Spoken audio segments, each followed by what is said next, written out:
Hello, नमस्कार दोस्तों। आज हम बात करने वाले हैं इरकॉन कंपनी के स्टॉक्स के बारे में।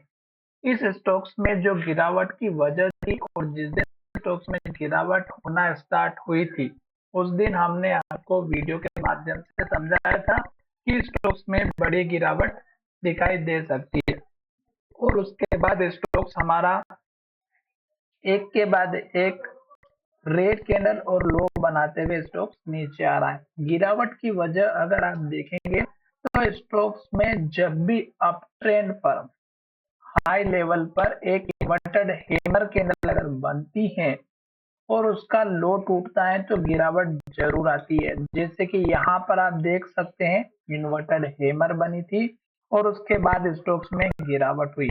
अब यहाँ पर भी आप देखेंगे तो सेम कंडीशन, इन्वर्टेड हैमर बनी थी टॉप पर और लो टूटा और गिरावट आई और एक के बाद एक रेड कैंडल और लो बनाते हुए स्टॉक्स नीचे आया।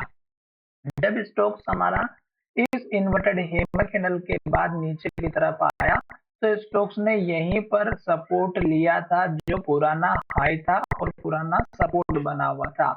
अब स्टॉक्स में आपके लिए दोनों ही इंपोर्टेंट लेवल होते हैं, पुराने हाई और पुराने लो लेवल। अब स्टॉक्स ने इस लो को तोड़ा। यहाँ पर स्टॉक्स बहुत दिनों तक सपोर्ट के पास में ट्रेड कर रहा था। अब स्टॉक्स ने इस लेवल को तोड़ दिया और स्टॉक जा चुका है इसके नीचे। अब अगर आप यहाँ पर देखेंगे तो आपको एक बात समझना बहुत ही जरूरी है कि जब भी स्टोक्स हमारा एक स्ट्रॉन्ग सपोर्ट लेवल या रेजिस्टेंस लेवल को तोड़ता है तो फिर स्टोक्स को ऊपर या नीचे आने में, उस लेवल को तोड़ने में बड़ी परेशानी होती है।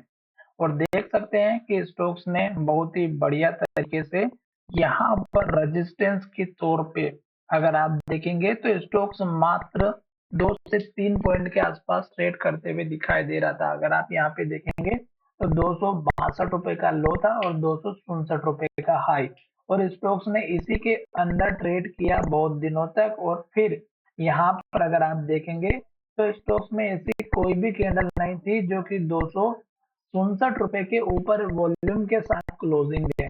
और उसके बाद देख सकते हैं कि एक के बाद एक रेड कैंडल और लो बनाते हुए स्टॉक्स धीरे धीरे नीचे की तरफ आ रहा है। अब हमें यहाँ पर क्या करना चाहिए?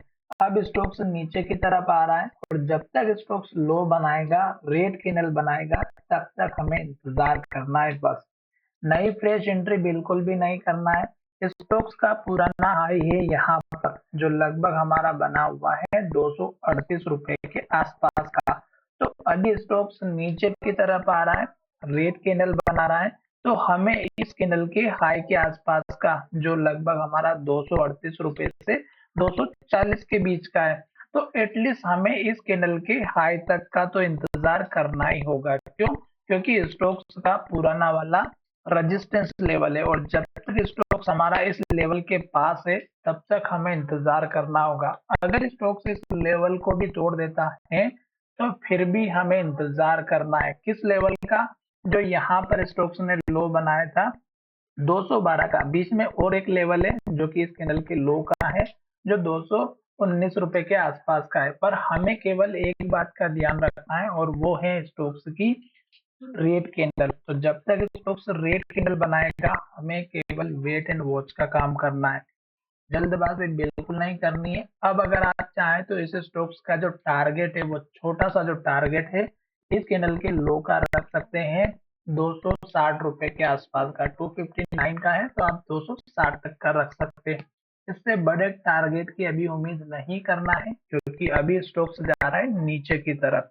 इस स्टॉक्स को मैं यहाँ पर फिर से जो मैंने लेवल से ड्रॉ किए हैं उसको सेव कर लेता हूँ, ताकि जब भी मैं स्टॉक्स में इस स्टॉक्स को सर्च करूंगा तो ये स्टॉक्स मेरा यहाँ पर लेवल के साथ फिर से मिल जाएगा। तो चलिए वीडियो को ये विराम करते हैं। हमारा वीडियो आपकी एजुकेशन के लिए था। अगर वीडियो अच्छा लगा है तो चैनल को जरूर सब्सक्राइब करें। धन्यवाद।